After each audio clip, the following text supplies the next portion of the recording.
Coach Bill Belichick Quotes, Part 3. On today's show, we take another look under the hoodie to explore 75 Bill Belichick quotes about the management mastery of the number one coach in the history of the National Football League, the New England Patriots head coach, Bill Belichick. Some shows don't need a celebrity narrator to introduce the show, but this show does. 2 men, 8 kids, co-created by 2 different women, 13 multi-million-dollar businesses. Ladies and gentlemen, welcome to the Thrive Time Show. Now, 3, 2, 1, here we go! Started from the bottom, now we here. We started from the bottom, and we'll show you how to get here. Started from the bottom, now we here. We started from the bottom, now we here. We started from the bottom, now we here. Yes, and yes. Dr. Z, it is always ecstasy when you are next to me. And on today's show, we are joined by 3 incredible guests here, Dr. Z, on today's show. 3 incredible guests. 3. We've Trace. got we have Charles Kolaw in the house here, the co-founder of Kolaw Fitness there. Charles Kolaw, welcome onto the show there, sir. How are you? I'm great. I'm doing awesome. And your incredible wife's with you today, Miss Amber Kolaw, the brains of the operation. Absolutely. And we've got Devin Bully Woolery here in the studio. Just a beautiful man. His wife makes great food for Patriots games, She is by the way. amazing. And see, I have a little gift for you. Oh, no. Can you do a Google search right now for Bill Belichick fan? I just want you, for a moment, just do a quick search, Z, for Bill Belichick fan, and you tell me fan. who comes up right now in the search results. Who comes up number 1? Do you see us coming up there? Oh, yeah. So if you're listening right now, show, baby. oh yeah, we are becoming the world's number 1 resource for all things Bill Belichick. And on today's show, we are on part 3 of Bill Belichick Quotes, a look under the hoodie, exploring 75 Bill Belichick quotes about the management mastery of Coach Bill Belichick. You know, and it's so relevant because, whenever you look at excellence in management, that's what you're wanting to, shoot for when you own a business. I mean, it's always about how do you get your team motivated? How do you get them trained? How do you beat the other guys? How do you win? And this guy seems to have it figured out. So what I'm going to do is I am going to first read the notable quotable. I'll have you break it down, and then, Charles, you can one-up us with what this means in your mind, okay? So notable quotable number 21, Bill Belichick quote number 21.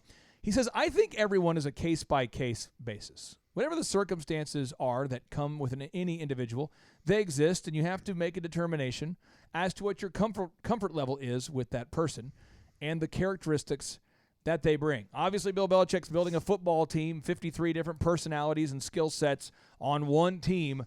Z, how does this principle apply? I mean, should you manage everyone the same, or should you treat everyone differently? I see so many business owners get stuck on this idea. I mean, do you treat everyone exactly the same? Do you treat a little bit of both. Some of your core stuff, you treat everybody the same. Obviously, you expect people to be on time. You expect people to do their job. And so treating them in that regard. But then also, too, everybody is an individual. I have 8 doctors that work for me at Dr. Robert Zoner & Associates, right? And they're all different personalities. They're all different people. I mean, they all have some of the same skill sets. But it's one of those things where I can't – and some of them, I can encourage them in some ways, and some I encourage in other ways. And part of that is getting to know – your staff, getting to know your people, getting to know your core people, your management team, all the, that core group around you. Obviously, when you have hundreds of people working for you, you can't get to know everybody, and then you can't, manage them even at that. When you have that big an organization, but through like Bill Belichick, getting to understanding. Step 1, understanding that people are different, and that some people.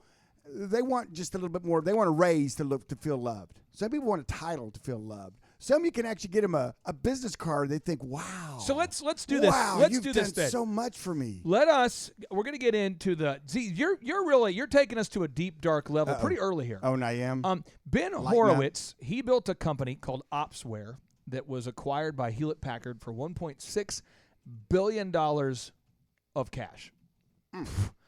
And he. After selling the company, started Andreessen Horowitz, which is the world's most successful venture capital company. Now, he agrees with you about everyone has their own different personality. He agrees with Bill Belichick here. but he does not put up with lateness. So this is what he does. He charges people $10 per minute if they're late for meetings. From top down, $10 per minute if you're late. So everyone's managed, differently, different personalities, but he's like, the one thing at Andreessen Horowitz, we're not going to tolerate lateness. Let's talk about some of those deal-breaking things at your optometry clinic. I mean, what are some of the things where you go, maybe you're fastidious about being on time, maybe you're not, maybe you're fastidious about checking the voicemails, maybe you're not, but what are some of those deals where you say, listen, we're going to accommodate certain personality differences, but here are some things that, frankly, we're not going to budge on? What are some of those unnegotiable things where everyone has to be managed the same? Well, I think theft is one of the things that you have to look at and say, we have a zero tolerance for theft. For, as we say, the nice word to say is shrinkage, right? Shrinkage. That's one thing. I think number two, anytime you're just straight up mean to an employee, to a patient, whenever you want to be argumentative, if you're just an argumentative person, that's a no-brainer. And the third one is kind of a sidebar here, but that is if you turn down a walk-in, you could be fired immediately. So that's kind of one of those things I had to put in there because, it didn't really affect them. I mean, they still got their paycheck. They still got out of there on time. They still got their thing. And so when a patient came in the door, if they turned them away, then they could be immediately fired for that. Charles Kolaw, let's talk about this for a second. You have to manage everyone differently, and you and Amber have a great team there at Kolaw Fitness. But talk to me, what are those challenges of managing people on a case-by-case basis? Because you have a great team now, but en route to building this team, I mean, what are some of the challenges that you ran into before establishing a quality team that you have now? Well, the problems, see here, so the question is the problems I've had. Yeah, what were the problems you had? I mean, as it relates to the different personality types there. Yeah, like as far as people actually show up on time, do their job, and somehow wow their boss. Kind of, I always would break it down really simple. I say, as long as you show up on time, do your job, and then wow your direct supervisor, you're going to be promoted every time. So it's basically show up, do your job, and then somehow between those two times of before you end the day, just wow your direct supervisor, and then they always get promoted. But if they don't show up and they don't do their job, those are grounds for termination. You can give them some warnings and some coaching, and then if they don't show up, don't do their job, and don't wow your boss, they can be replaced at any time. So those are the three things that I would: show up on time, do your job, and then somewhere between the two, figure out how to wow your direct supervisor. And that's the three key things I look for in people. I feel like, this is what happens. It seems like in the game of football, the guy who's the most athletically talented pushes back the most about everything, maybe the most entitled. And the person who's the least talented athletically in football tends to be the most coachable because they have to be. Yeah, they. And I think it's interesting how Bill Belichick will put up with you until he doesn't put up with you. And I've heard you say that a lot, and that's one thing I've learned from you. I've learned from watching Bill Belichick is Coach Bill Belichick, he will put up with you for as long as he wants to put up with you. Can you please talk to me about the balance of this? Because I have seen you explain this to me. You're like, this is something we're going to put up with for a while. But mentally, we need to fire this person. Mentally. Talk to me about that. How do you do that? Well, when you own a business, you have someone that's a good producer. I don't care what you're doing. Maybe they make the most sales calls. They close the most deals. They sell the most widgets. They can fix the Fitzer valve. The Fitzer valve quicker than anybody else. I mean, they are a rock star employee in that regard, but they always show up late, always take too much time for lunch, always want to leave early, always have some drama in the office about something. Always. And, you can fill in some other blanks, too. You business owners out there nodding, going, yeah, I got a couple of those. Yeah, And people always ask me, why do you put up with them? And I say, well, because so far, the straw on the camel's back hasn't broken the back yet. Now, there may be a day when I've had my fill of said drama. I've had my fill of said tardiness. I've had my fill of their entitled attitude. Yep. And up until that point, as long as I can put up with it, the benefits are outweighing the cost to me right now. The ROI on this employee is still in my favor enough that I want to put up with the jackassery that they bring to the, they bring every day. And that's a gut call. I mean, people ask me all the time, how do you know when you've had enough from an employee? I go, when you know. I mean, it's one of those days where you wake up and the same thing happened, but all of a sudden just something snaps, and it is literally the straw that broke the camel's back. And you, though, are very good about not firing people in a way that creates drama for you. No. You wait till you have all the chess pieces in place so you can say you're fired and checkmate. Now, I want to tell you something right now. This is may I share a little superpower? I would love for you to share the superpower. Time-saving superpower. Oh, nice. Do we have time for that nugget? I am ready for the superpower. Okay, here we go. Give it to us.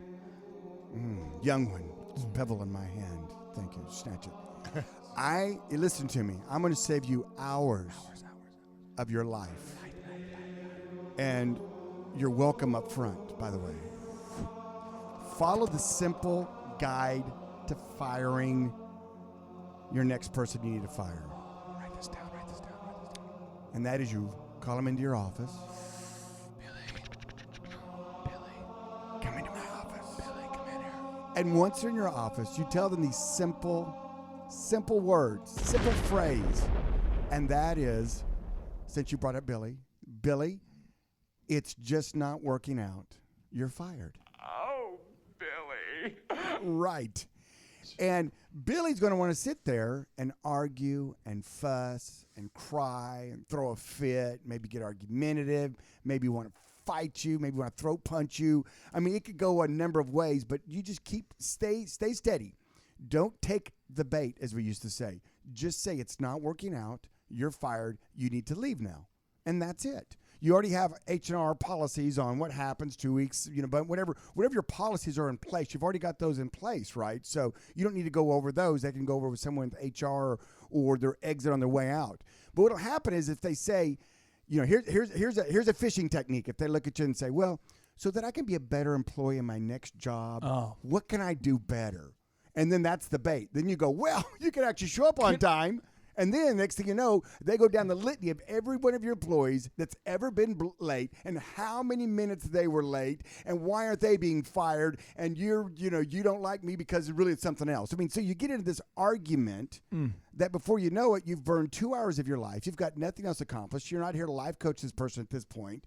They'll sort it out. They'll figure it out. If they can't figure it out, that's on them, not you. That's the way life works. So whenever you're ready to do that and you've made your decision, then you say, and you're not going to change it, you say it's just not working out. You need to leave. You're fired. And that'll save you hours of argumentative frustration. And as much as you want to sit there and get into the nuts and bolts and the nitty gritty of why you did it, don't take the bait. I have a little story for the listeners out there about Bill Belichick letting people know when it's not working out. And Z, I think you would appreciate the story, or get repulsed by the story. I don't know. You'll react. Maybe both. Jonas Gray was a member of the Patriots who set the record for most rushing yards in a game. Z, why is that sort of a big thing to set the record for most rushing yards in a game? For people out there who don't know football that well.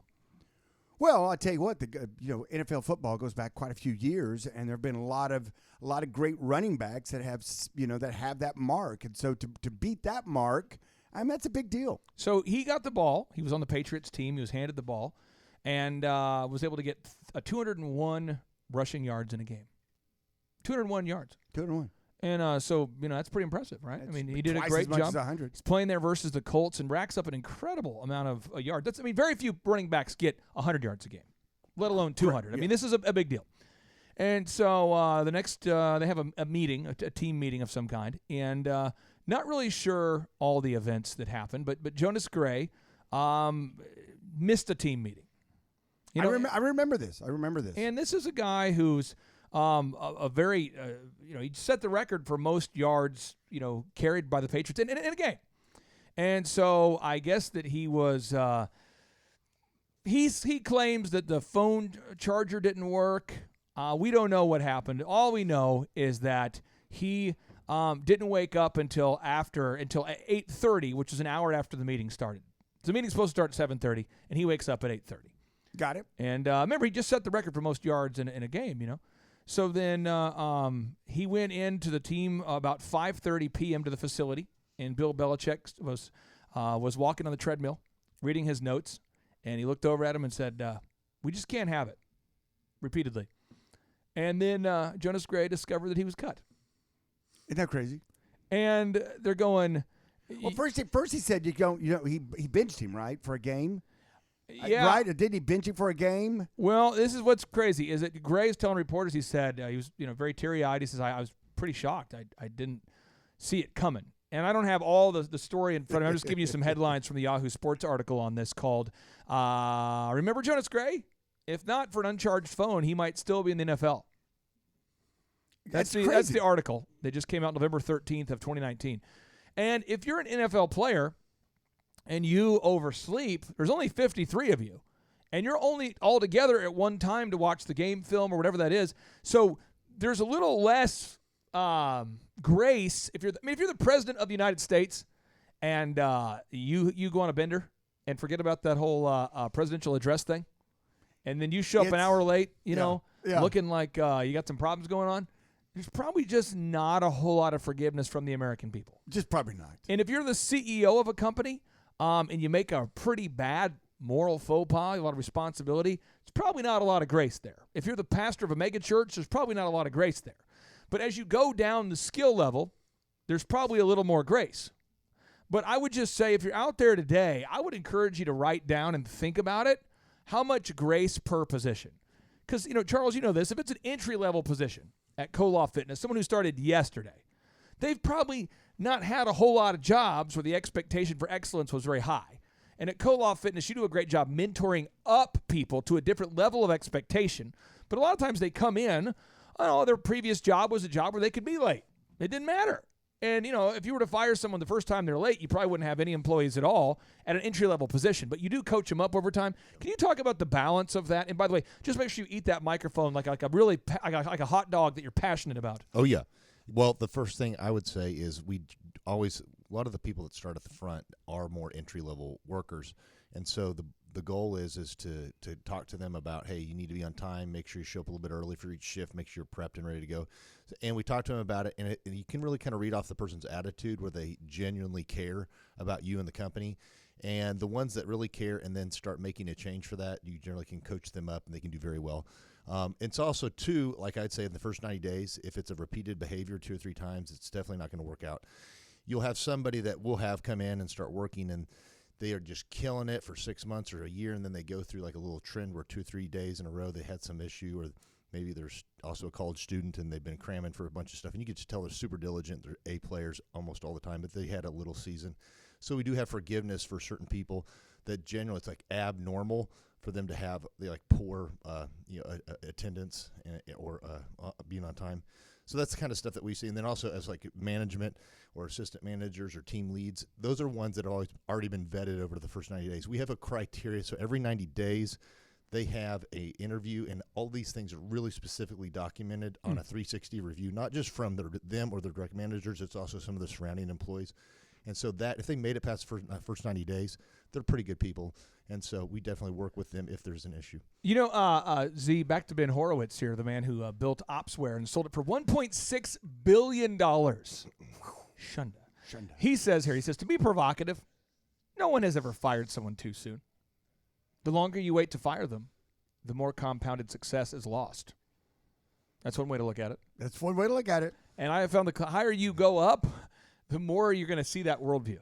And the smaller the business, the more jackassery you're going to put up with. Yeah, so if you're listening right now, if you are putting up with some serious jackassery in your life, you're just putting up with a little, like your waitresses provide a great salad and a great customer experience with a side of sarcasm. If you're putting up with that, the profits are really low. Unless what's that restaurant that does that encourages their people to do that? Dick's Last Resort. Oh, there we go, yes. Unless you're at Dick's Last Resort. Everybody else, then that probably applies. The lower your expectations, the lower the conversations, and the lower your compensation. That's just what happens. It's just what happens.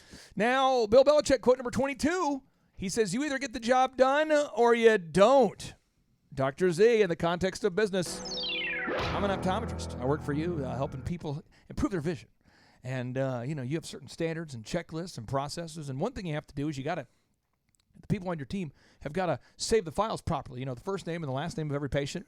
And some people just, for whatever reason, just can't seem to spell the name right. They can't just clarify the name. They just can't seem to get the phone number on file. They wanted to clarify the prescription. None of your employees, this is all just hypothetical, but other thank people. Goodness, yes, none of mine.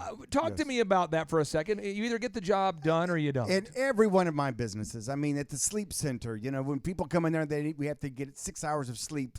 And if you don't hook up the 24 electrodes properly to them, and they get sleep all night long, guess what? They have to come back. And that is not good. Because the people in that stuff, they sleep out of their own bed. They got to make plans for it. Then it arrange their life. I mean, it's challenging. Just same thing when patients come in. They expect to get a good eye exam and be able to actually see clearly. I know this sounds crazy.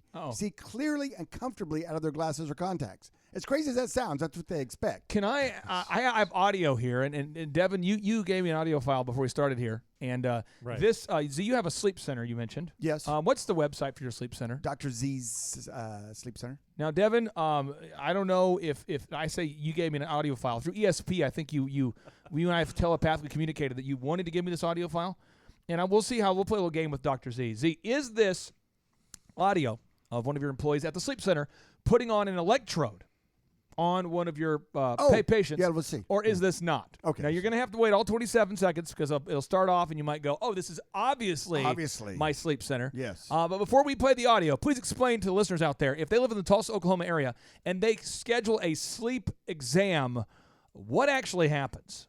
A sleep study. What actually happens? Well, what happens is, and by the way, the URL is drz's3zs.com. drz's.com. Yeah, Dr. Z's. Well, what happens is when they come in, they're having problems sleeping. And so to diagnose that, you have to do a sleep study on them. And in order to do a sleep study, they need to come in, and we need 6 hours of sleep. And they come into our facility. We have a bedroom, and, it's a comfy bed, and it's all the accoutrements you'd find, a little TV up on the wall, and a little nightstand with a little night light on it and all that good stuff. And they actually have to be hooked up to 24 different electrodes in various spots, some in their head, some in their chest, some around their head and neck. And then they go to sleep. And then they sleep for 6 hours. We have a software that gathers all the data, and we have a technician following and tracking it. And then it's read by a sleep physician who then comes up with a diagnosis of why you're not sleeping. And hopefully it's something we can help you with. You may have restless leg syndrome. You could have let me sleep cue it up apnea. here. You could have. One of your kind nurses was sitting down with this patient here. Yes. And I believe this is the right file. Why you have cameras and recordings from everywhere, don't you? Yeah, no, this is audio here of, I believe, one of your nurses talking to one of your sleep study patients. Let me cue this audio. If this is not actual audio, please correct me after about a minute and 27 seconds. Okay, Just let it happen. Here, let me get it. Let me get it ready here. Okay, here we go. So apparently this is one of your patients showing up. Okay. It's me, Carl. I'm here. Carl, he's here. Allison, I'm here. I guess Allison is the tech. Oh, yeah. She's a good tech. Hey, who were those guys? Oh, that's Rooney, my new friend Lee. He's a male nurse. We hit a couple of raves last night. It was totally off the hook. Yeah, you seem a little hyper. I had a couple Red Bulls. Have you ever had a Red Bull? I never had a Red Bull before, but I had a Red Bull last night. I really like Red Bull. I got a new necklace. Glows in the dark. But you can't really see it right now unless you do this. That's really something. Does a Red Bull make you crash pretty hard? No. I don't think so. No. No. Hey, after we jog, we should get a Red Bull. You can get a Red Bull, and I get a Red Bull. We could share a Red Bull. Okay, that'd be really good. That sounds like... Rebel. I think I'd really... It's going to be hard to get 6 hours of sleep out of him, though. Okay, so people are all hopped up on energy drinks today. Oh, yeah. And people have a hard time sleeping. That's one. That might not have been the right audio file, but people may do have a not hard have time due to a lot of other variables too. But maybe energy drinks is a problem. It can be. Okay. Some people take caffeine or energy drinks too late in the day, and their body can't unwind and go to sleep. So this is the part I worry about. And you just listen to all 27 seconds and tell me if this is, because a lot of people are worried about doing a study. Do I have to spend the night there? Do I actually sleep? If I do a sleep study at drz's.com, do I actually stay overnight at your place? Sure. Yeah. 6 hours of sleep. Yeah. All right. Let me cue up the audio. I'm really worried about this one, Devin. I don't know if you got the right file on this. Let me cue it up here. So. Wow. It's intense. Assume the position. Uh-oh.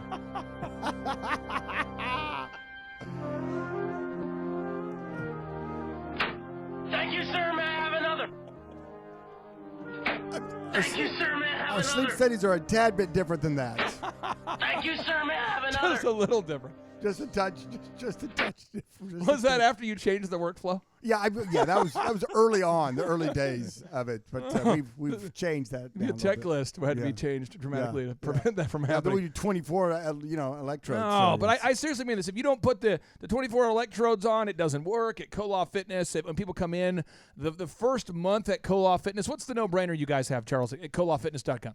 Yeah, the first month's $1, and we also have a 30-day money-back guarantee. We'll give you $1 back if you for any reason it's not a good fit. But, it is possible, hypothetically, for someone to screw that up. I mean, if I worked for you and maybe I put the customer's information in incorrectly, I could mess it up, right? Yeah, we do. We've had people ask for their $1 back. So, again, I mean, do you either get the job done or you don't? And it's not mean. You just either get the job done or you don't. See, it's not mean. It's not mean, and you're paying them to do a job. And it seems so, I don't know. It seems people go, that's so mean to fire someone. And go, no, we had a deal. And if they don't do their end of the bargain of the deal, what's my recourse? Not to pay them? Well, that's right. But then they don't work for me. So it's called firing them. And it's okay, folks. On a couple shows ago, we talked about that. And I said, more times than not, you help a person in the next chapter of their life. Yep. They come to some realizations. They have to face themselves in the mirror. They have to really come to grips with what happened and why. And is that the way they want to go through life, going from job to job to job to job, getting fired. And it's stressful. I've been fired once. I was fired once. iMart? Oh, yeah. I was president of iMart. I got let go. And it's crazy, but it was the best thing that happened to me. And I couldn't tell you how many people that doctors in particular that I have fired over the years, and I see them years later at a function or a conference or something, and just checking in with them, still being nice, and say, hey, how's it going? It's the best, man. You've let me go. It was the best thing that happened. I went out on my own, and I've got my own little practice, and I'm loving life, and man, it's so refreshing to work for myself now, and I would have never done that. I never would have stepped out if you hadn't kind of pushed. Sometimes you got to push that little bird out of the nest, and anyway, so sometimes it can be a really good thing for them, and it's always a good thing for your business. Whenever people don't understand that, but the other employees see you make that decision to fire someone. Jack Welch talks about it in his book, and he winning. He talks about a good public hanging. Now we don't actually hang the people; it's metaphorically speaking.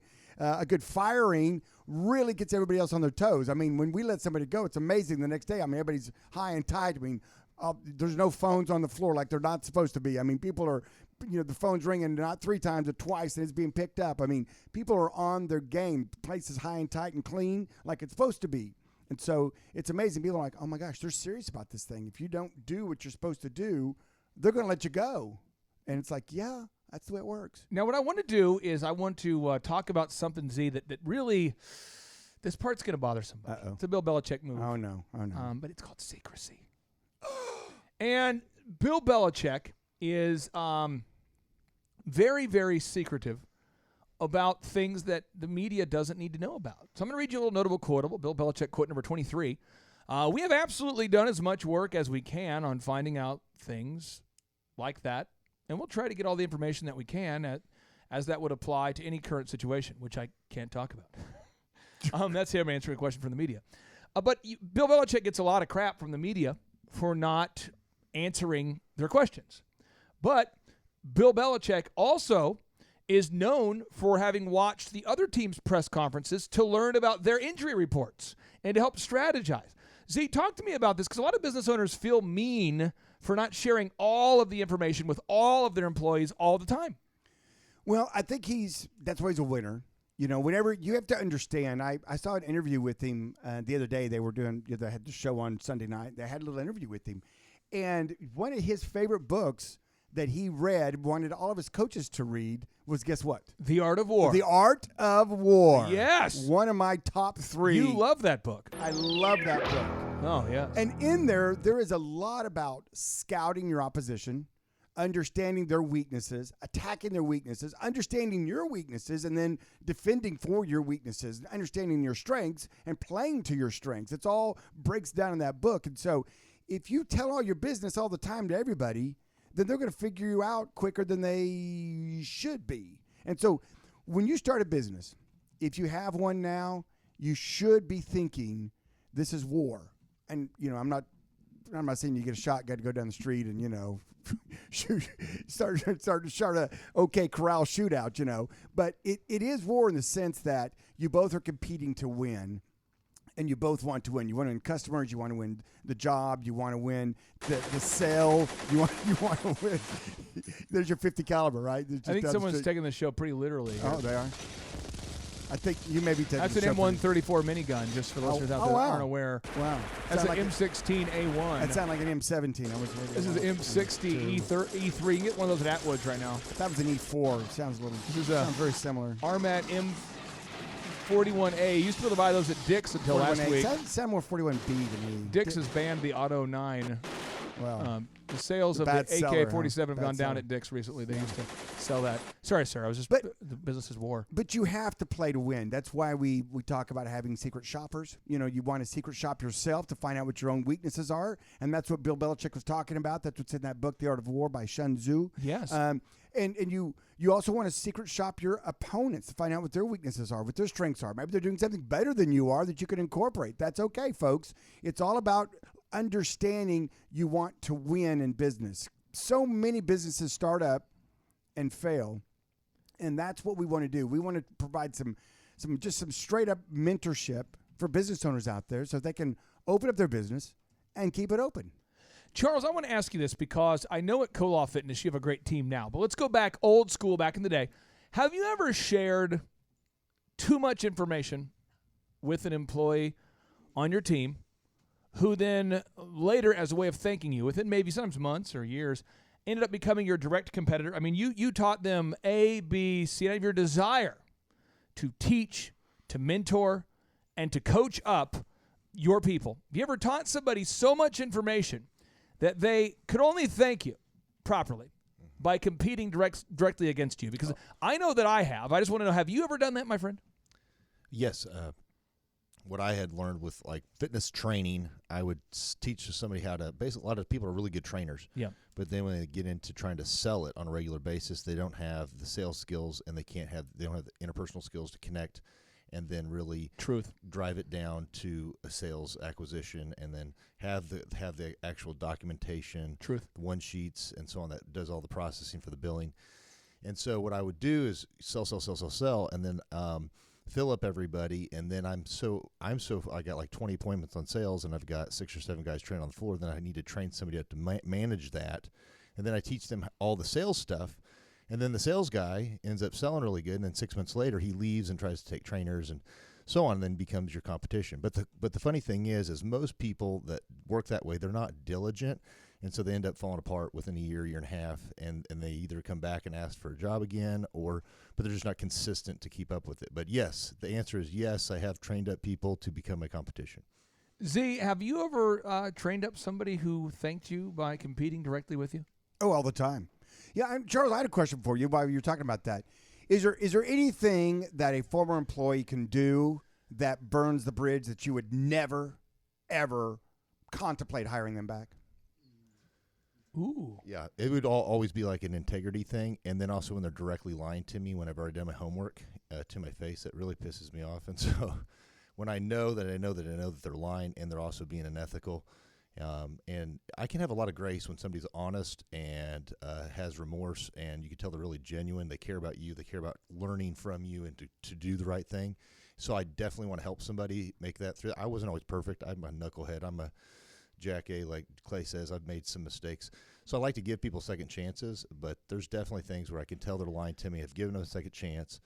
I want to get I want to get you off the mic, and I want your wife on the mic for a second, because I want to get her take on this, and maybe we can adjust the mic, Devin, maybe to accommodate Amber, who is smaller in stature, but really bigger in persona and power. She's the leading member of the power team. Dynamite. And she was ripping phone books in half as a warm-up for today's show. Yeah. And just make sure you eat that mic with a lot of passion there.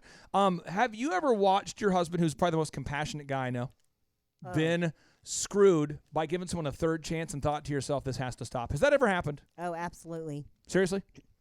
yeah. Which is a really hard part for me. Yeah. I think you and my wife share in that role. Yes. So from afar, you're not in it.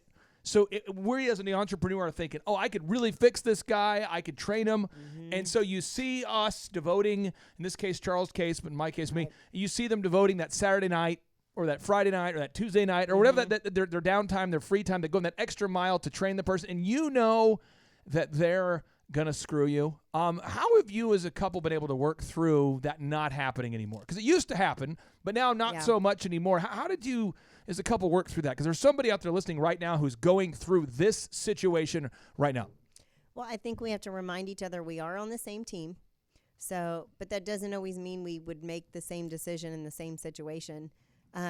So I am supportive of him and he'll be supportive of me, even if we don't agree with the decision.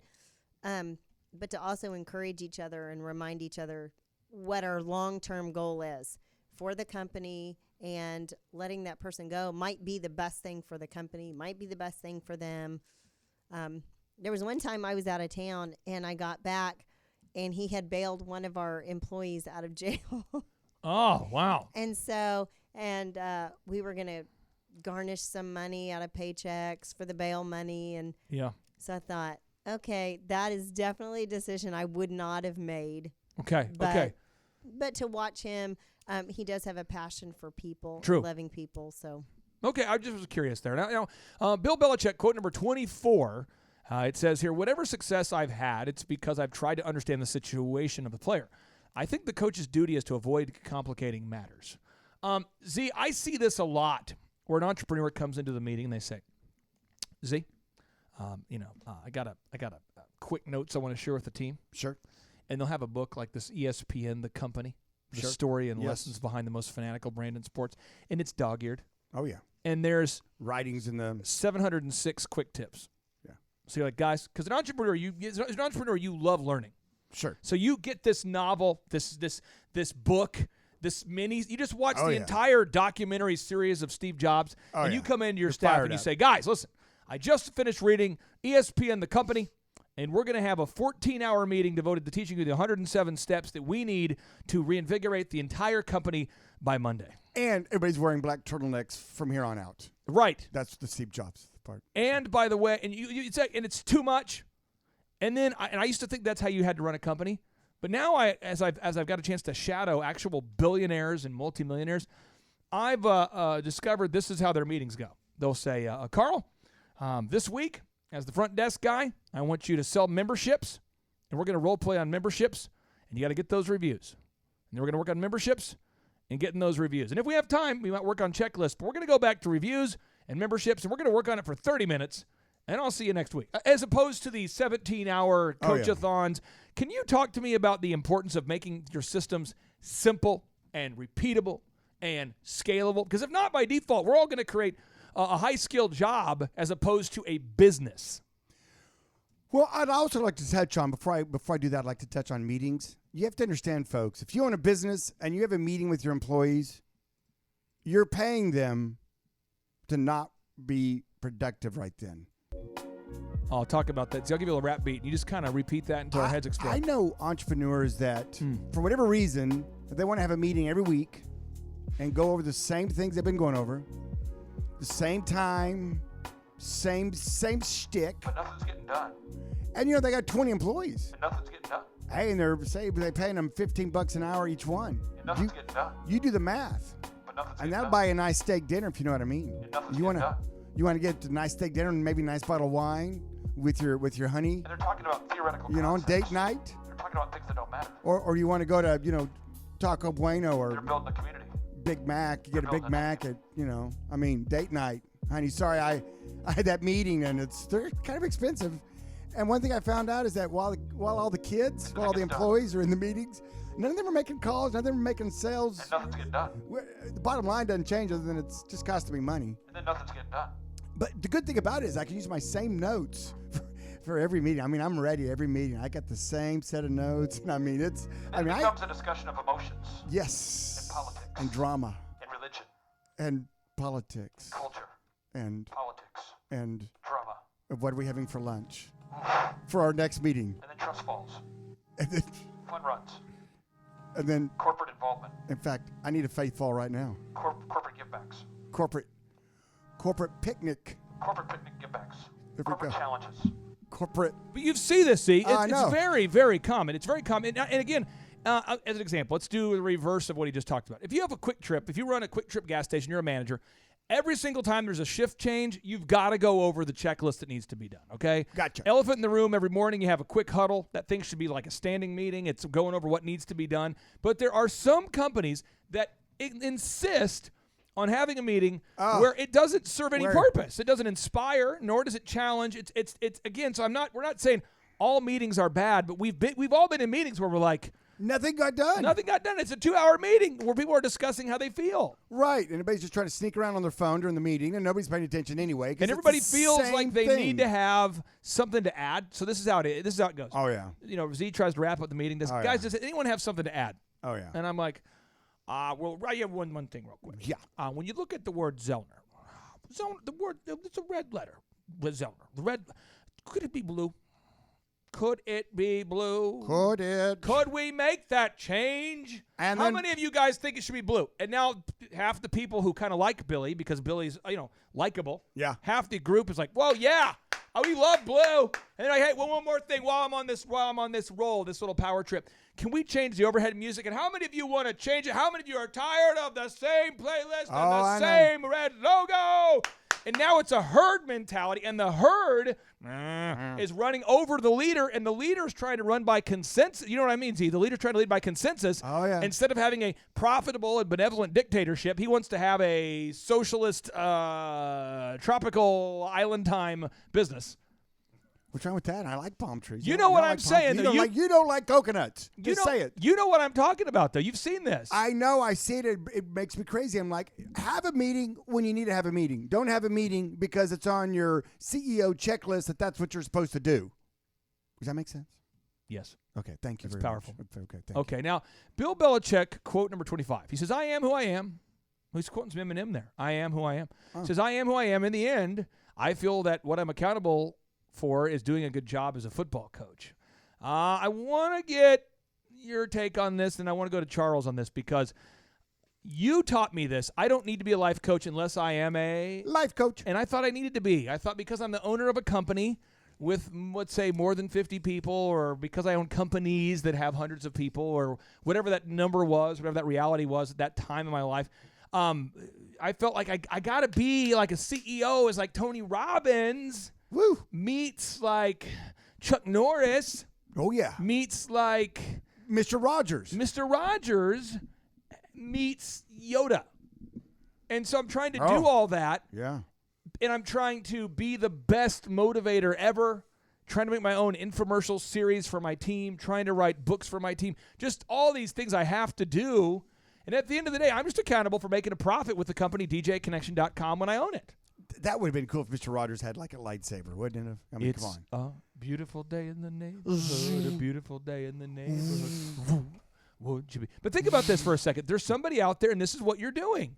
You've bought into this belief that you have to make what you do more profound than making a profit selling hamburgers. And so you have a business that sells hamburgers, and that's how you make your profit. And so instead of spending, time with your kids or, your own family, you are building. You're doing things that don't relate to the business, and you're getting sucked into this. It's almost like business meets church kind of combo, and yet the church isn't very. It's not a well-run church or a well-run business. Right. Now, if your business is profitable, I give you permission to go a little deeper if you want to, but we can't get distracted, Z, trying to be anything more than what we need to be. You know what I'm saying? Like Bill Belichick's not trying to be a motivational leader here. He's just trying to win games. He understands his lane and he stays in it. That's a term that's out there that I think people can really understand. Know your lane. Know your lane. And do it with excellence. Oh, man. Whenever you have yourself or an employee or even friends or family members that we see, they're trying to get out of their lane and trying to get to somebody else's business, or trying to do something that they don't have the equipment to do, it's just, And we all know that. We all know somebody that thinks they're funny and they're not. For example. Oh, we've seen this. Oh, yeah. And you just want to say, stop. Tell him, you're not funny. Please, for the love of God, please just and by the way, stop. what's frustrating about not being funny, and by the way, I think everyone people can don't laugh. What's frustrating? Well, I think everyone can be funny in their own lane, but let's do an example. You tell jokes. and they get laughs. Like, you know how to introduce the plot. Okay. And then you'll get you introduce the story, and we're kind of like, oh, I'm in the story with you. I'm following down your path. Wow. And then you tee up the fork in the road, aka it's time for the pitch. Bam. You know, Right in and you're the going, back of the head. and then you kind of guess as the listener. You're like, I wonder what the answer is going to be. And then because your answer is different than what we expected, the punchline, and it works. That's humor. You're good at that. Well, but some people are storytellers, and they're not good ones. And some people are. Just their awkwardness is funny. Some people are, but I'm saying nothing's worse than when you don't know what you're working with and you keep going with it. I get it, and that's why I'm just saying know your lane. And that's why when you meet someone who knows their lane and they stay in it and they do it with excellence, they're really charming to be around. I mean, I really love those people. You know, they're maybe they can be maybe a little self-deprecating. I mean, they don't take themselves too high. Their pride's not over the top. I mean, they get themselves and they're comfortable in their own skin. They know their lane, and those are the kind of people I like working for me because these are the kind that are coachable. They understand they're not perfect. Yep. And they also understand what they're good at. And when you tell them, "Hey, I need you to do this," they'll know whether that's in their lane or not. Well, they'll know, you know, and they can have an open conversation about that. Say, I think I do better over here in this part of your business than that business for these reasons. Charles, have you ever allowed yourself to be pulled into a different lane where you found yourself networking at events where the only people attending these events are not potential gym members? Have you ever been pulled into a different lane, my friend? Oh, yes, I did. I've done everything wrong. So, yeah, I've done that. I want to share my low point of networking, and you could share yours, okay? I remember going to a business after hours event for a chamber thing. Now, people out there that don't know this, I don't go out unless my wife is with me. So if we're going to go out, I'll bring my wife. That's what I do. And I'm not saying that that's right or wrong. That's just what I do, okay? So for us and our family, that's what works. So I go to Zeta's business after hours event for a local chamber. Oh, business. Oh, wait, business after hours. Yeah, but it's a business, and they said we're featuring a guest speaker. Wait, is it after hours? I mean, it wasn't. I didn't know it was like business after hours. I thought it was like, you know, business after hours with this guest speaker. And I get there, and there's about 100 people there. And all of the ladies, mostly ladies, probably 70% are ladies, they're like 23, 4, 5, 6-ish. All the guys are like 50, 45-ish business owner guys. And I'm realizing this is like kind of like a speed dating, the way that it feels. And there's a lot of drink tickets there, a lot of mini skirts going on. There's a lot. It feels kind of clubbish, you know, the music. And I'm thinking to myself, like, how have I ended up here? Yeah. Because there's no real networking going on. And a few of the ladies at my networking table, because you introduce yourself to the people next to you. One lady, I don't remember her name or anything, but she says, "Oh, it's just so honored to meet you. We're all going out tonight, and the party bus is picking us up at 6:30. And are you going to go with us?" And I'm like, "I'm definitely married." They're like, "Oh, it's okay. We're all married." And I'm just like, "What have I done?" But I kept going to these things because I had signed up for the year. I'm serious. You had to go then. Then they have the breakfast meeting because you get like 12 meetings you can go to for your membership. You get the lunch, the breakfast. You get the after hours, and I started going. And then if you're a premium member, they say since you've donated so much this year, you put like $600 in, you get to volunteer to be a speaker at Junior Achievement. Wow! You get to. Wow! And I'm like, I get to be a volunteer speaker because they appeal to that. As a young entrepreneur, they appeal to the pride thing. They say they told me I was selected. You've been selected to volunteer as a platinum sponsor. That's the move. So now I'm going to like Broken Arrow High School at least every week for at least 3 or 4 hours. And I'm not booking any weddings from the high school seniors. I'm not booking any weddings from the networking event. And then it gets worse. There's a class where it's like they're teaching some sort of financial literacy. And I guess the teacher couldn't be there, so they asked me to fill in. Oh, no. And so I get home, and Vanessa goes, "What were you doing today?" And I'm like, "I was teaching a safe sex class to a bunch of high school students and a financial literacy class." And she goes, "All day? Why?" And I'm like, "Well, because I went to the networking. I was selected to volunteer." And this is what happened to the high school. True story. The teacher couldn't be there. And I guess the backup teacher couldn't be there either. The substitute couldn't be there. And they heard that I was a good speaker. So they asked if I could fill in. True story. So all of a sudden I'm there. Vanessa's like, "What are you doing? You have your own kids and you're networking with who is at these things?" And I'm like, babe, I get 2 more events I can go to this year. I've already paid for them, honey. But you get caught in that death loop. Yep. It's crazy. I mean, Charles, have you ever been caught in the death spiral of networking? Oh yes. I would actually have an assistant that would call every week so I could go speak somewhere. Oh man. And it's not sustainable. So one thing is I do believe there is some value when you're first starting to try to make some connections in a town when you really have a product or service and a marketing strategy that sucks. At least you're getting out there and doing something. But but it's not sustainable. Once you really are good at what you do and you got good marketing, you don't need to be taking the time to do all that. And it's a lot of times you're not really going in front of the ideal and likely buyer. And so for me, what I did, I spoke at all of the elementary schools for Healthy Snack Week, which are not going to ever buy training. Healthy Snack Week. Yeah, for all the children. But I did get some milk. crossover connections with some teachers. So there's some of that stuff that they see you caring for the kids and so on. And there are sometimes newspaper will show up and do a write-up for you. So there's some of those things that I have seen as benefits. But then whether it's like speaking at Rotary and speaking at all these. Oh, gosh, you're taking me flashbacks, bro. Oh, yeah. I've done a Rotary. That was brutal. Yes, and so no offense if you're a Rotary member, but just please don't ask me to speak again. I don't. If I do those things, I'm not thinking that it's a revenue-producing activity. It's a donation of my time to just love on people and help them learn a little bit more about fitness. I have a So I'm not saying it's the best revenue-producing activity, but there is things that I have done like that, and it doesn't equate to making money or building the company or building a better system that's a scalable. If you got one gym membership from the speaking event, yeah, I got like $6 or $8. I'm like, yeah, woo! It's like you're making $6 an hour. Now, this is a funny thing. This has happened to Dr. Z a while back. This is so far back, no one can guess what it is, and I'm not going to describe any of the details surrounding the event other than I can just speak to this. Z got asked to speak, and you're not a speaker. You'll speak, but that's not what you do. You never speak to your own team. You're not a traveling speaker guy. Correct. And a group asked this guy to speak. And so he goes out there and speaks. And essentially the talk, and you've done a lot of talks about this, but one of the talks was about a business exists to serve you, essentially, and here's how you do it. And I don't know all the details.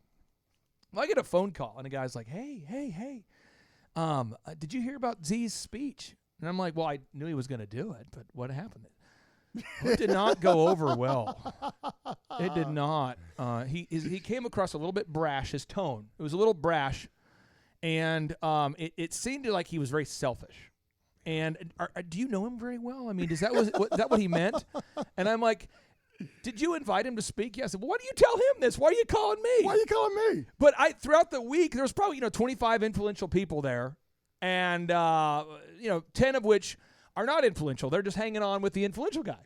And the uninfluential people just kept somehow reaching out to me, and they were just so offended. Wow. Because it was like this little, it was like this. They did good then. And see, it wasn't like, it was more of the passive-aggressive offense where they're like, do you agree? And kind of that selfish attitude? Or do you see, so, I mean, even when you go out and speak the truth, because again, think about the math here for a second. There's 330 million Americans. Okay, 330 million Americans. Boom, check. 16 million of which are self-employed. Got it, check.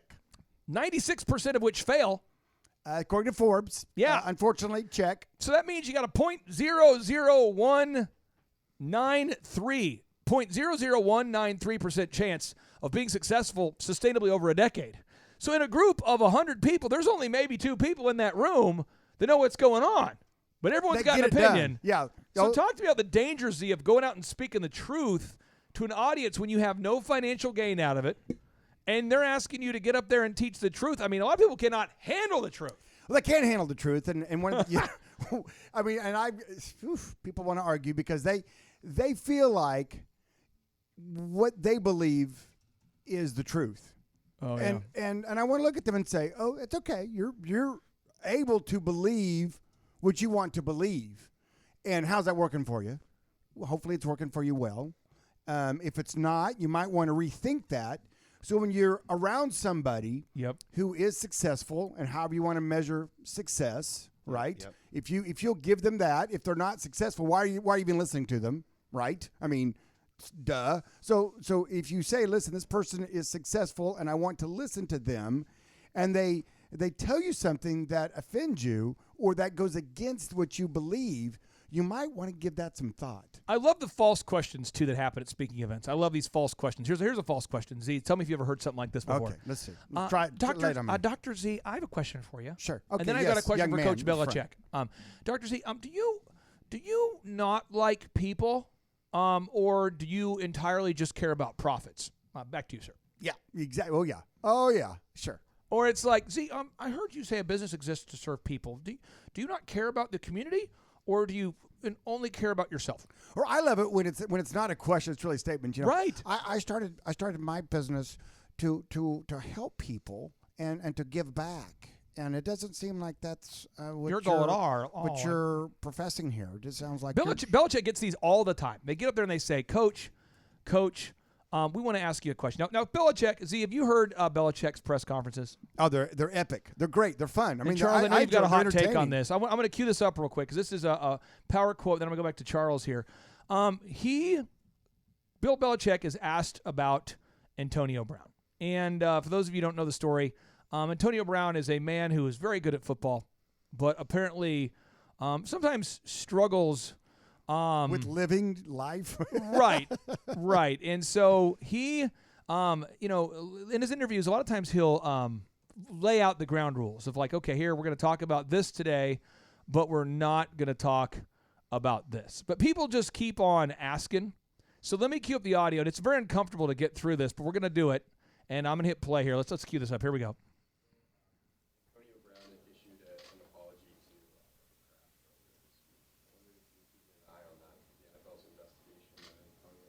Yeah, we have to talk to Robert about that. I mean, every week you guys ask me about a player who's not on our team, and so every week it's going to be the same answer. But these reporters every week ask him about Antonio Brown. They just keep asking him. No, there are questions about Antonio. We take all the situations with our team very seriously, and there are some things that we're looking into, but I'm not going to have any comment on any of the off-the-field situations or questions on that. So I think on football, here we go. Good answer. Coach, can you just talk a little bit about Antonio Brown's role this week? No, I'm not going to get into that. You always say you want what's best for the team. So how do you weigh with your players their performance on the field with their behavior off the field, and what's best for the team overall? Yeah, well, it's a big picture question. We answer it the best we can. There's no set formula. How important is the behavior off the field? Everything's important. Bill, another headline today focusing on Antonio Brown. Does any of this at all affect his status with the team? Yeah, I think I've already addressed this, so we're going to get ready for the Jets here. Happy to answer any football questions, but the rest of it, I'm done with the rest of it. Was there ever a point where some of the off-field stuff was okay, so, yeah. I'm good. Okay, thank you. Well, we had enough of that. I said a non-Antonio Brown.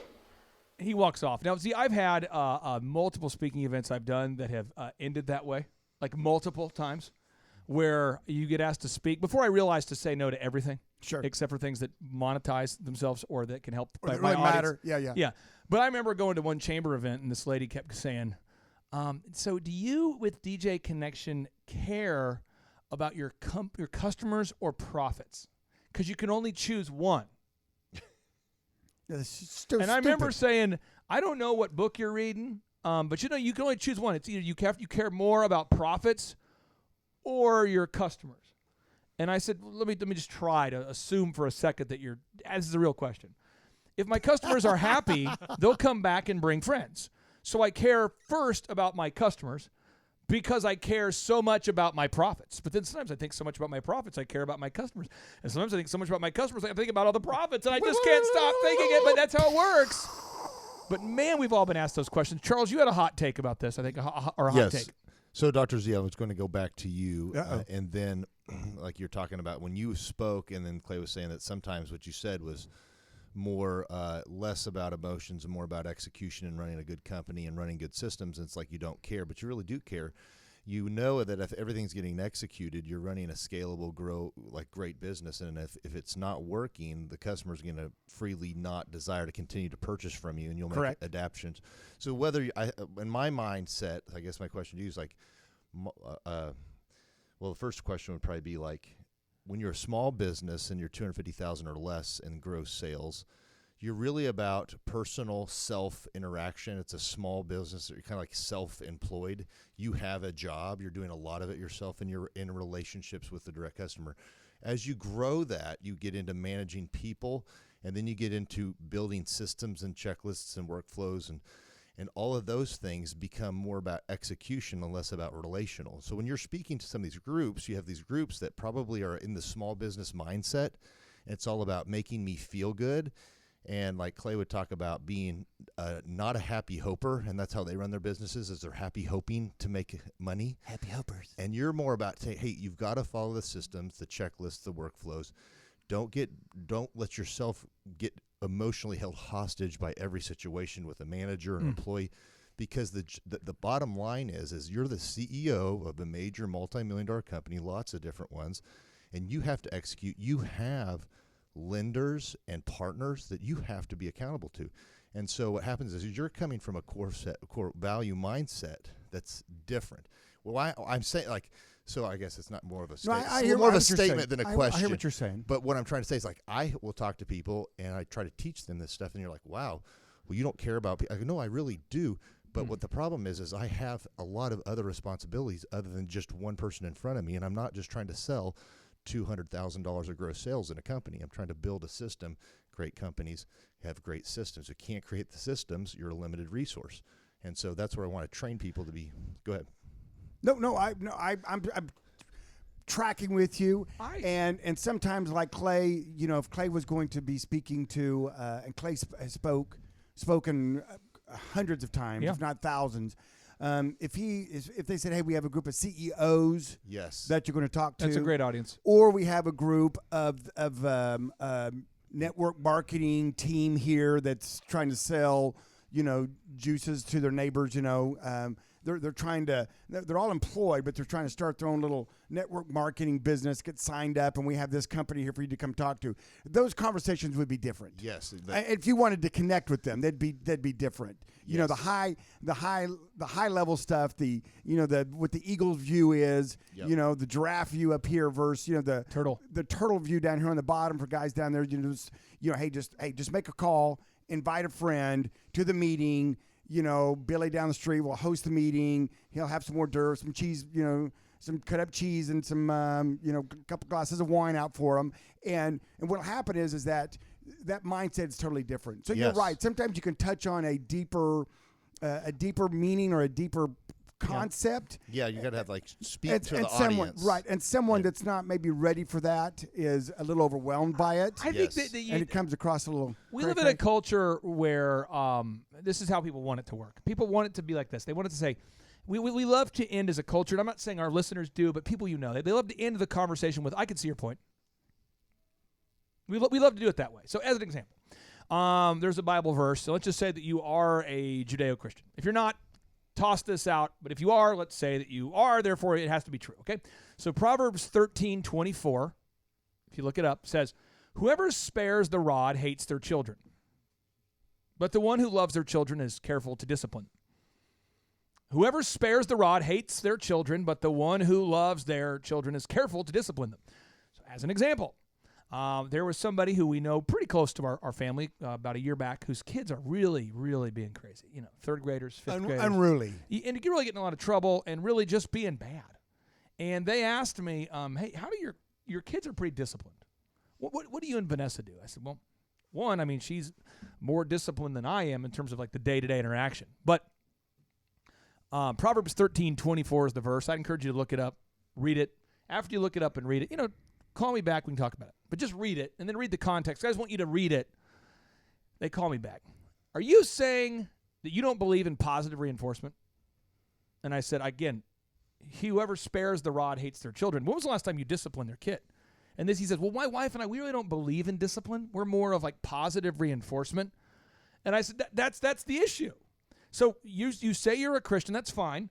But you can't say you are if you're not going to implement what's in there. There's very specific, advice for how to manage kids. It's very specific in there, So I can't see your point. Oh, this person was mad. Now, Interesting story. About 5 years back, another guy I know from Minnesota reached out to me. Same situation. He says, hey, my kids are being unruly. What should I do? I said, Proverbs 13:24. Look it up. Read it. Call me back. Same story. He calls me and goes, dude, I've been listening to this positive reinforcement crap, and I recognize I don't ever discipline my kids. And they're they're not teenagers yet, but they're getting there. Yep. And they're getting those habits. So you're saying it's not mean to discipline? Dude, this is huge. So his wife calls my wife. They come over, and they were like, wanting sincerely to know, how do you do it? Like, what do you do? And what are your tips, and how do you do it, and what do you say? And it was so life-giving and positive and wonderful. But the same truth compared to some, they kept wanting to, the other person kept wanting to say, yeah, but this is what I'm saying. Yeah. Another example. Proverbs 13:20, so powerful, this one. It says, walk with the wise and become wise, for a companion of fools suffers harm. But there's not, Devin, perhaps you've noticed this, Proverbs 13:20. There's not a parenthesis that says, except when dealing with your family and people who grew up in your town. True. But have you seen people that you know who consistently want to hang out with idiots and it impacts their quality of life? Have you not seen this? Oh, yeah. I know no one in your family, but talk to me about this. Have you seen this? Yes. Yeah, definitely. There have been numerous people that I've been around, even before I was in the office, that, you could see the people that they hung around often just based on their behavior. And it impacts their normal. Oh, yeah. Yeah, it completely changes their demeanor and how they behave. So that's just a fact. And so whenever you get a fact, you have to choose how you're going to react. Are you going to act, or are you going to talk back? That's why I see a lot. Some people want the facts, but then when you give it to them, it's like, I have to react somehow. Am I going to act, or am I going to talk back? Because nothing's worse than the guy who says, Z, what are your tips for hiring a great team? And then you tell them, and they say, yeah, but. But they didn't really want to hear your answer. No, they didn't. They wanted to have a platform to say what they feel. And that's what happens so many times in those deals. They ask a question. It's not really a question. It's this is what I do. Validate me, please. And it's kind of like, okay, you guys, you wanted me to talk. I talked. I said my piece on it, and double stamp. There we go. I'm out of here. Hasta la vista. Bye-bye. Now, Bill Belichick, quote number 27. We're going to fire through the final four, and we have 4 final Bill Belichick quotes. This will take us to quote number 30. Now, this is a 75-quote mini-series here. So, Bill Belichick, notable quote number 27. He says, I think a smart guy can learn. Some guys can learn. It's just like all of us. Some guys can learn electronics. Some of us can't. Some can learn something else. Some of us can't. I mean, we're all wired differently. Z, when Tom Brady walks up to the line behind the center and gets prepared to call the offense, can you explain to the listeners what is a audible? When Tom Brady has the ball, he's offense. He's the quarterback of the Patriots. He lines up behind the center, who's going to hike the ball to him. What does it mean to call an audible? To change the play. What'll happen is when he walks up there, he may have 2 or 3 plays in the queue for that down and distance. And when he walks up, he's looking at the defense and seeing how the defense is lining up. And then he's going to try to put the offense in the best play to take advantage of how the defense is lining up. They could be going 2 cover. They could be going wherever all the guys could be up on the line getting ready to blitz. I mean, he's looking at what the defense is doing, and then he's reacting and he's calling the guys. And oftentimes, if you hear, I've been watching a couple of the NFL games lately, and they've got the sound down pretty good. Sometimes they get some of the fellas saying some things they probably shouldn't be saying, but every now and then it's pretty cool. Who's Rex Ryan? Rex Ryan is a NFL coach. So you're saying that the mic sometimes are close enough where we can hear what people are saying? Yes. And so a lot of times you hear like the quarterback go, kill, kill, kill. That means he's changing. He's doing an audible. Or they'll have different, whatever their code is to go into the different, maybe hand signals, maybe a foot signal, maybe just a nod, maybe just a smile, maybe just he says, hey, cheese fries. I'm going to cue up this audio real quick, and I would like to first off explain why I am even if I had the athletic skill, why I could not play in the NFL. Okay, why is that? When you get up behind the line of scrimmage, and I was listening to an NFL Films, they were talking about this. Tom Brady, see, how many people can he throw the ball to at one time? How many receivers can a quarterback throw the ball to? How many eligible receivers? Is it 2, 5, 10, 3? It depends if you want to count tight end and running backs. So you got to know where the tight end's going. You have to get behind the center, and you call a play. You have to know where the tight end's supposed to run. Up to 5 because he'll have his line 5, up to 5 receivers within him because 11's on the team. So up to 5 people he could. So every guy runs their assigned route, and you as a quarterback have to be able to assess what the defense is doing and determine whether you need to call an audible. Now, if you call an audible, this is so crazy. The players have to know up to 250 plays and the various variations of that. And I remember I played football 1 year in high school, my senior year, because we had a tight end that got hurt, and they needed somebody, and I was in great shape at the time, and they said, you should try out. So I did. Did really well on all the exercises, not so good on the field. But I remember sitting there, and the quarterback's like, Blue 42! And I'm like, I'm kind of, and it's foggy. I'm like, I believe this play. I was a tight end. I run as fast as I can. I hit the linebacker, and then I go right. I believe this is what I'm supposed to do.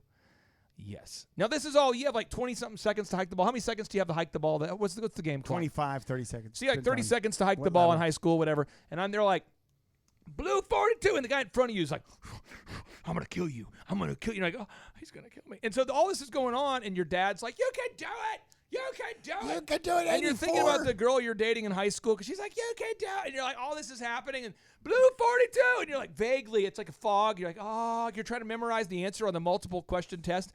And then they hike it. And I think I'm supposed to run out, hit the linebacker, and go right. Yeah. So I run, I go right. It's like a preseason game. And homeboy, the quarterback, throws the ball to the left. Now, he throws the ball to where I'm supposed to be. See, why do they throw the ball to where you're supposed to be, not to where you are? Because they assume, because they have to lead you with the ball, but they assumed you know where you're supposed to be. So my coach pulls me aside. This is preseason. Hey, that was Blue 42. Claire, are you retarded? What's going on, buddy? Yeah, and I'm like, Blue 42. I went out there to the right, and he's like, no, that means you got to run to the left. So next play, this kind of thing continues to happen. And so I'm thinking like, man, I suck at this game. Well, if you watch the Patriots, Brady is so good, he's starting to have kind of fun with people. So 4 years ago, they're going against the Buffalo Bills, and Rex Ryan, who's like the Lord of hype. He loves to, when he was a coach, he loved talking about this year, we are going to the promised land. We're going to the Super Bowl. This is perhaps the best free agent class we've ever recruited, no matter what team he coached. He always was the hype man. Oh, yeah, always the hype. Always preseason favorite. So Brady is just sort of tired of this Rex Ryan narrative. So this is what he does. He gets up to the line. He's throwing for against one of his defenses. Rex Ryan! Now, he gets up, and Rex Ryan can hear this, but he's decided to call an audible called Rex Ryan.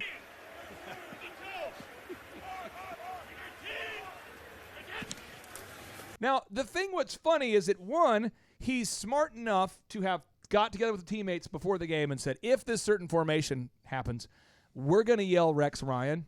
And here's what you do. And here's what you do. But then all of the other players have to know what that means. Right. Kind of like you needed to know what Blue 42 meant. And I'm just saying this.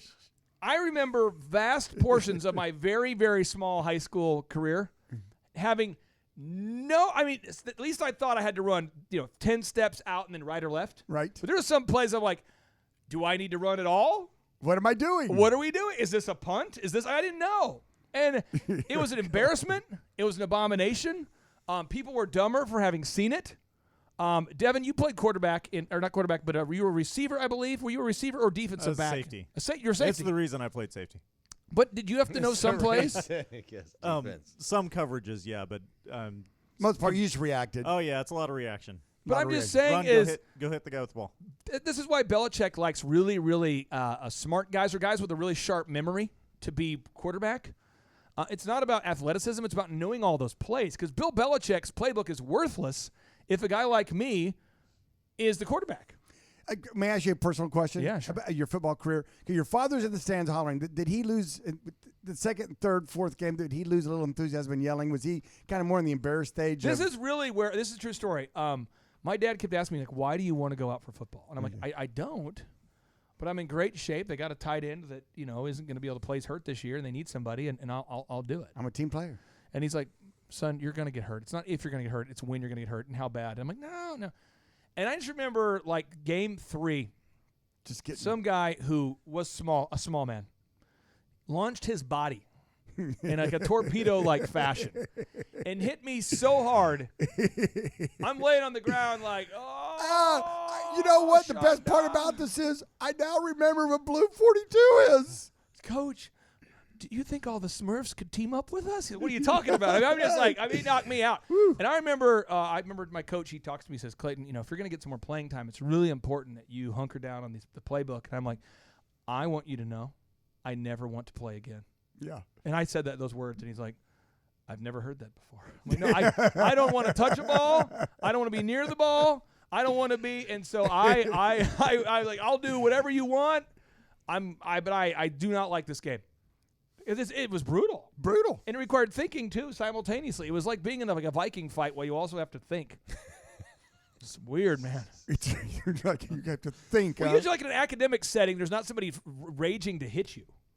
I don't know. I've been to kids on today's math test. We're going to be doing multiple choice. You have 30 seconds for each I'm going to question. throw a punch you, Billy. I mean, it's just a little hostility. So all I'm saying is you have to know right now on your team who can learn the things you need to teach and who can't, who just cannot, who is a person who does not have the mental capacity to learn the thing. Because if you promote somebody to the level of incompetence, what happens? Oh, it's horrible. And they, they do great at the job they're doing. They move them to management. They don't know how to manage. They don't do a very good job. And now all of a sudden they can't go backwards. And now you have to hire 2 new people because that manager didn't work out and the job that they just left. But what's interesting, I wonder how Bill Belichick would answer this question, Clay. And the question goes something like this. At the NFL tryouts, where all the guys are working out, they're timing them, they're, doing all this, all the physical attributes of the players. Yep. And then they have an interview process. I wonder if he could answer this, and may not know the answer, but what percentage of him recruiting, i.e. drafting, or if they didn't get drafted, then they'd recruit him. What percentage does he weigh towards the interview, and what percentage does he weigh towards the actual athleticism of the individual? That's a very since you're the number one Bill Belichick fan, you should know that. Well, I will say this for the listeners out there. If you think about this, there's a guy named Matt Castle who was Tom Brady's backup, and he is absolutely hysterical right now. He's doing a podcast with the Patriots, and it is awesome. But he didn't play a whole lot in college, and this year he didn't get re-signed because no team really wants him. And the announcer on the podcast was like, Matt, you've retired now from the NFL or something like that. You've retired now. What's it like? And what was the decision like to retire? And Matt's like, well, let me get this clear because I'm not sure who's listening to this podcast. I did not retire in the sense that I said to a group of people that I'm done. It's more of like no one would return my calls. And if you're out there and you want me to play, I will play now. Like this very second, I will leave this show and come play. And then he's like, well, the year Tom Brady was out, you led the team to 11-5, record. He goes, Bill Belichick could lead any of the listeners right now to an 11-5 record. I just did what he told me to do, because let me tell you, he goes after. We all know he hires character and then skill, and Lord knows I don't have any skill. Yes. And the whole interview consists of him ripping himself for just not being that great. It's the kind of guy you like. No, he's great, but he's a guy that didn't really do much in college. But he somehow made his way onto the team. So I would say a large percentage of it has to do with the mental things. Now, notable quotable number 28, 29, and 30 as we go through the lightning round. Bill Belichick, quote 28, Z. Here we go. All right. Bill Belichick says, I'm trying to coach the team, and that's what I want to do. I see a lot of entrepreneurs that are like, I'm doing really good with my business over here as an optometrist. So now I want to become an author / rapper / actor / MLMer / what was that again? Actor / rapper / MLMer / there's a slasher. I want to be a tour guide. I want to be a life coach. I want to be a ladies' man. I want to life coach tour guides. I want to be a great father. I want to be a great Boy Scout leader. I want to be the head of the football team. I want to coach the football team. I want to volunteer the most. I want to coach the softball team, the baseball team. I want to be the world's best dad. I want to bring Gatorade for all the kids' events. I want to be the number one volunteer at church. And I also want to sleep 8 hours a day because I value life balance. And I want to talk slower. and you're going, you got to pick one, buddy. You got to just. But you've seen this before, haven't you? Where people Oh, they my just goodness, yeah. Bill Belichick wants to coach. God, That's all he wants to do is coach. son, And people are like, yeah, but why don't you write a Ah. coach? Why don't you want to write a book? Why don't you want to be a podcaster? Why don't you want to be a commentator? And he's like, I just want to coach. I just want to coach. Talk to you want listeners to be a about public that. speaking. Yeah, but here again, pick what you do and do it with excellence. And until that business can run with you being gone for a extended period of time and run with excellence and run well, just keep doing your job. Keep running your business. That's what I think a lot of times businesses fail because I think business owners sometimes get bored and they go, you know what? They do get bored a lot. I think I've got this kind of figured out. Now what? And being a serial entrepreneur, I understand that, but you have to put the time and effort into it because there's nothing worse than starting something and watching it die, in my opinion. So, before you want to go and do the next thing, make sure, and I see this all the time with entrepreneurs, they just get their thing to barely above water, and then they're on to the next thing. And then they forget about this next thing, they'll come back and wonder why it's drowned. And it's like, you've got to keep your core business. You got to remember the girl that brought you to the dance. You got to give her some attention at the dance. Otherwise, she's going to leave with somebody else. Charles, you've stayed focused on Co-Law Fitness, you and your wife now. You started with a $115,000 house in Bartlesville, Oklahoma, have now grown it into 3 gyms. You're focused right now on opening your 4th and 5th gyms. Many great things are happening, and you're laying the groundwork for maybe hundreds of gyms. Have you ever felt the desire to do something other than fitness or to, move on? Have you ever, has Amber ever had to taser you back into focus? Well, yes, there's lots of ideas that we've came up with, and actually Amber has a lot of ideas that she'll share with me. Say, oh, this is working great. But I'm really big on a jack of all trades is a master of none. And so if you focus and just just totally focus in on one thing, yeah, and then really nail it and create great systems and checklists and workflows and then scale that out, you'll probably end up doing better than differentiating a whole bunch of different things. That's kind of my experience with just kind of watching a lot of other people that have done well in one thing and they jump to the next. Now, some people just happen to be jumping on what you would call the parades, and they do pretty well. But that's more of an opportunity thing that you got to see, and it kind of suits certain people's personalities. Certain people really they like to change, and I don't. I like sticking to the same thing and just doing it over and over and getting better and better at it. And so diligence is kind of my superpower. Z, one of our guests we just interviewed today was Tom Golisano, and he is doing very well. He is worth $1 billion. He started Paychecks. I think now he has the permission to probably focus on other things. $3.8 billion, and yeah, he's a baller. I'm going to cue up this audio here. This video is titled "Billionaire Golisano Battles Goose Poop and Finger Lakes Tax Assessment." Let me cue it up here, and you tell me, Z, why you think he's probably earned the right to focus on something else here. Okay, let me cue it up here. Let me get this video. Tom Golisano moved to Florida to avoid New York's high taxes. But he hasn't totally given up his New York real estate or the cause. He still owns a $5.7 million summer home on Canandaigua Lake. He decided to use a concept everyone could understand to raise a stink about high property taxes: goose poop. And the average goose defecate 2 pounds a day. He asked the South Bristol Board of Assessment Review to cut in half the assessment on his lake house. He would use the tax savings to chase the geese away himself. The rationale is if I have to hire somebody and pay him by an hourly rate, the number of hours that's required, it's going to cost me about $75,000. I think that should be subtracted from the tax bill, from 140 minus 75.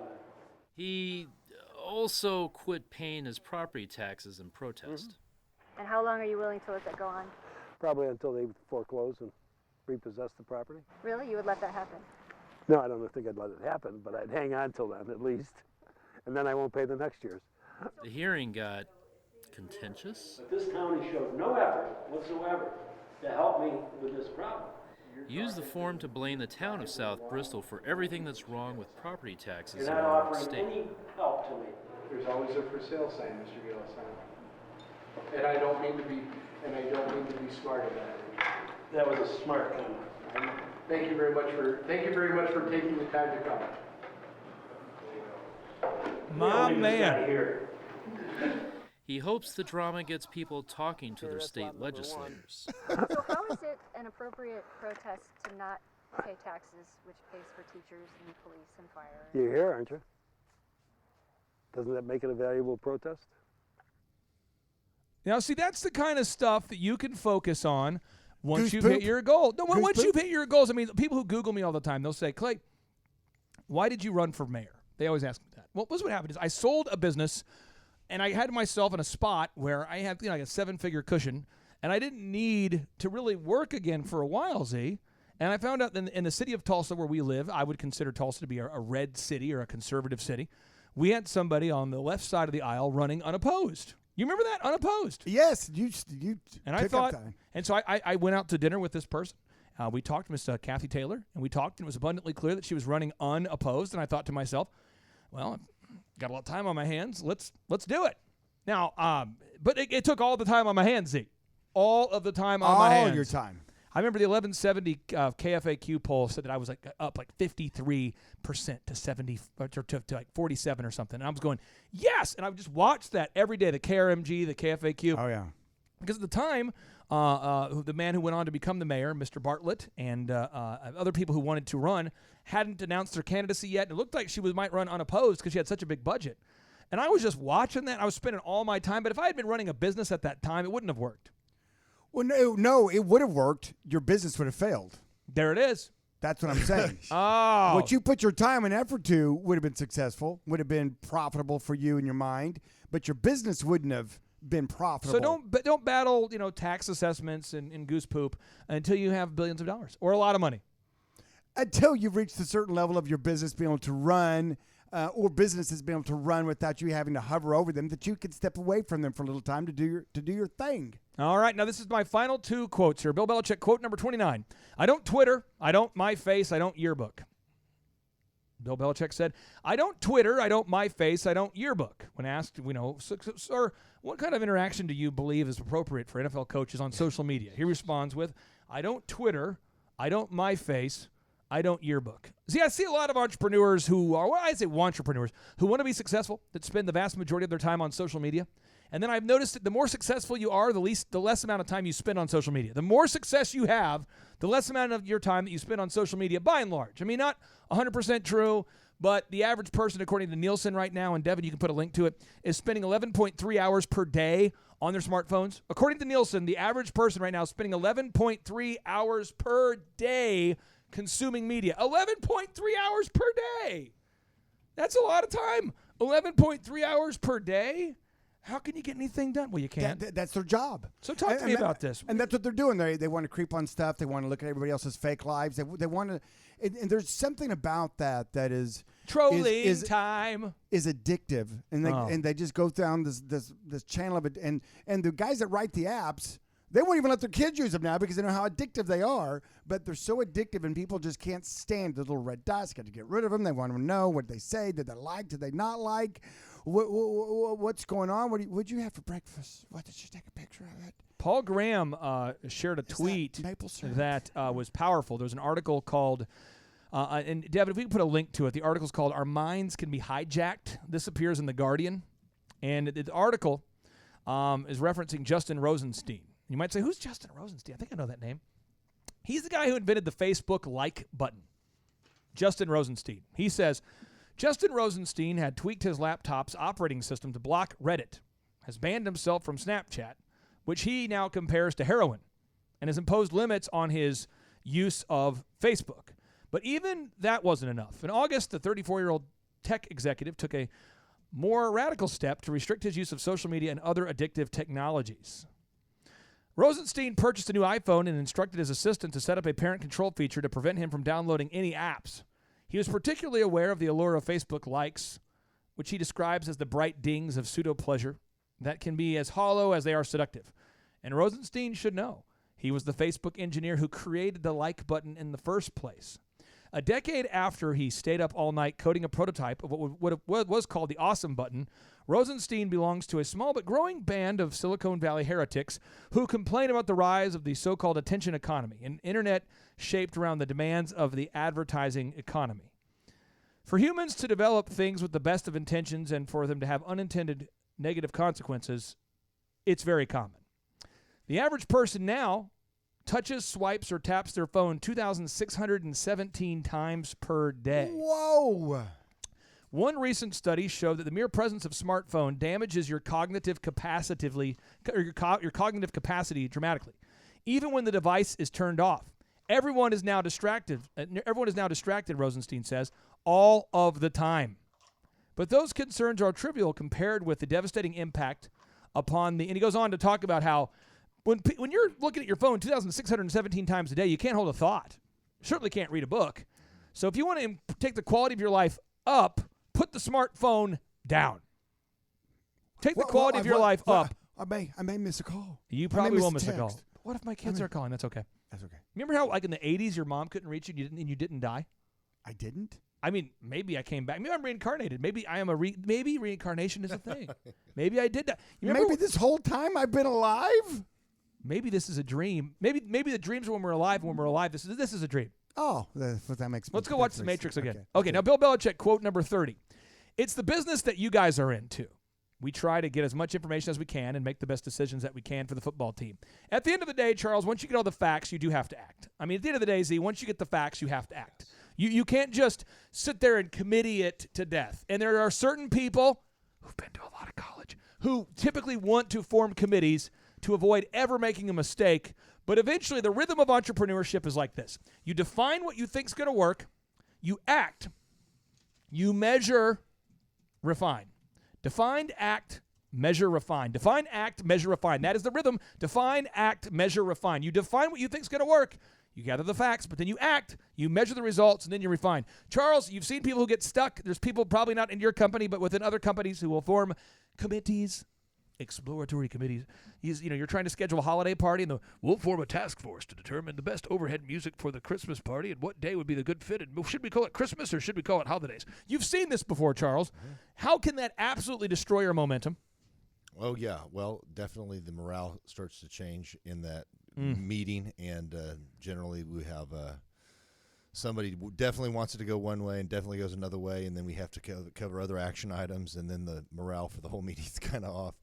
And then generally at the end, I just kind of make a decision, and I try to do it in a way that has logic with love, but the facts, and we just move on. And so that's generally how whenever that goes on in my corporate group. So Devin, what do I do during meetings when somebody tries to form a committee? What do I do?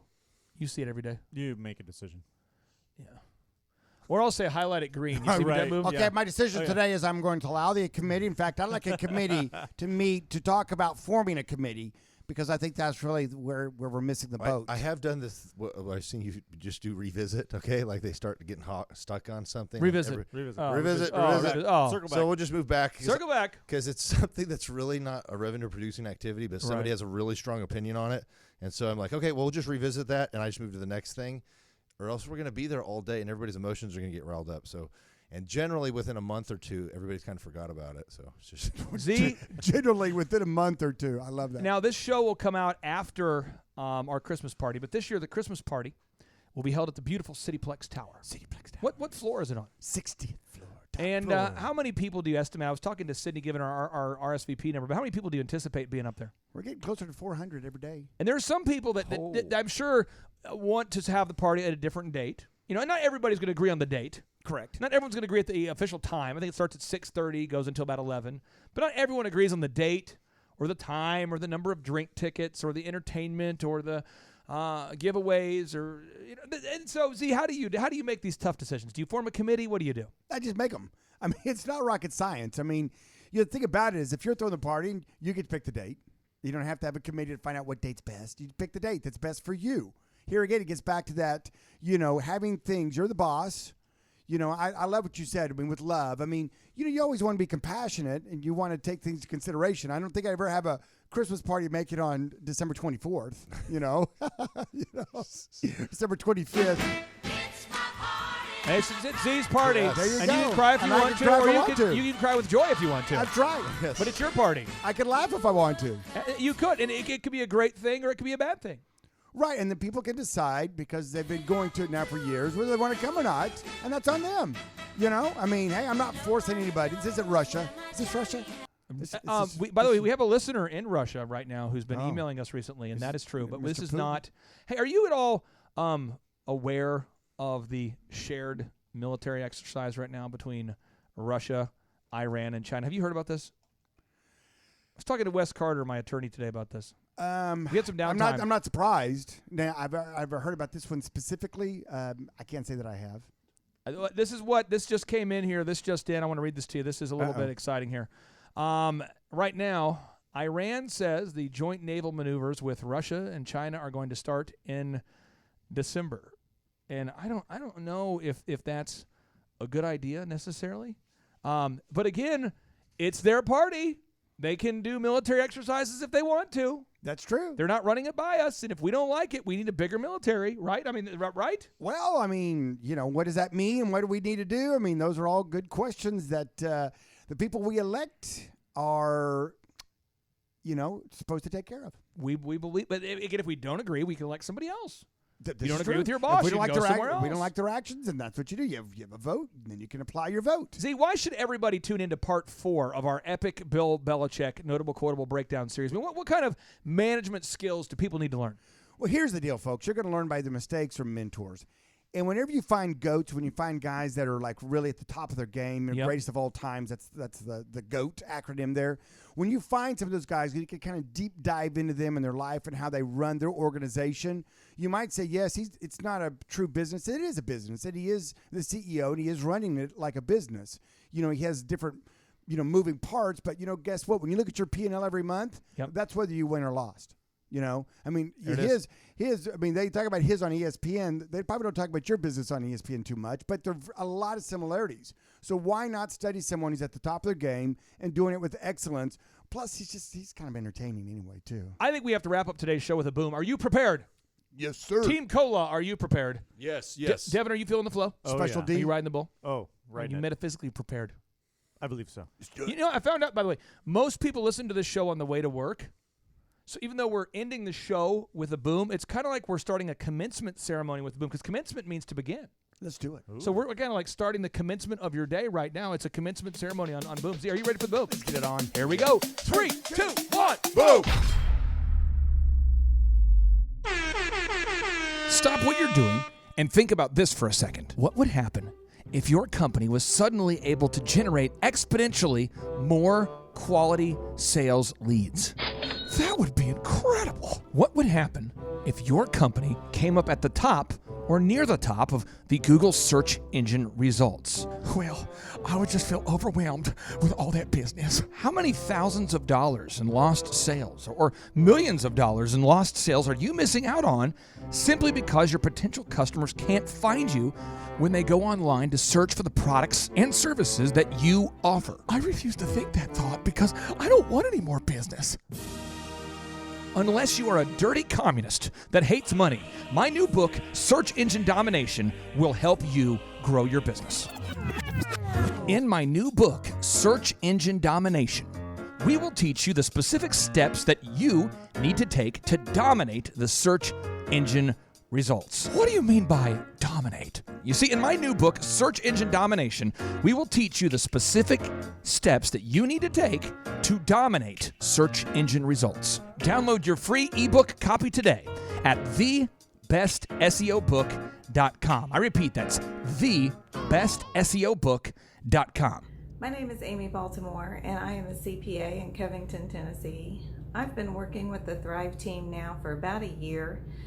One of the first things that they did was to update my website and my search engine optimization.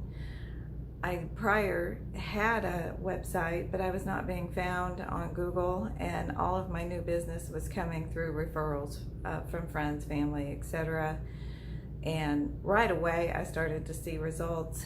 People were calling and coming in saying that they found me on Google. They just Googled CPA near me, and there I was at the top of the page. And so It's been a great help to my business. Again, you can download your free ebook copy today at thebestseobook.com. Hey, this is Dustin Huff. I'm with Keystone Harbor Marina. We joined Thrive back in January and have been working with these guys for about 7 months.